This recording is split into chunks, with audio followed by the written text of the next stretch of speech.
Pilipinas, ika-13 na may pinakamalaking populasyon sa mundo. Narito ang newscoop ni Maine Barreto. Nasa ika-13 pwesto na ang Pilipinas sa listahan ng mga bansang may pinakamalaking populasyon sa buong mundo at pang-7 naman sa Asia-Pacific region.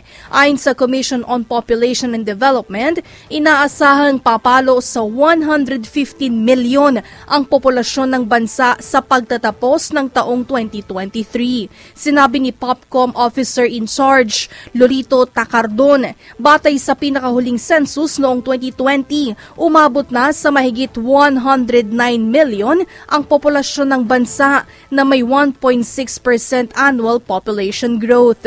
Mayoryaan niya ng mga Pinoy ay ikinukonsiderang bahagi ng working population, kung saan kabilang dito ang mga nasa edad 15 hanggang 64. Bukod dito, sinabi pa ng Popcom official na malaki ang tsansang bumilis ang economic development ng Pilipinas dahil bumaba ang bilang ng mga Pinoy na kabilang sa dependent ages o mga edad 14 pababa sa mga nakalipas na taon. Sa kabila nito, naobserbahan naman ng Popcom ang pagtaas ng bilang ng teenage pregnancy sa bansa, partikular sa mga 14 o 14 years old pababa. Kabilang sa factors na tinitingnan ng komisyon ang kakulangan sa impormasyon ng mga kabataan at ang posibleng pagtaas ng statutory rape cases. Para sa News Scoop, ako si Maine Barreto, nagbabalita ng tama, naglilingkod ng tama.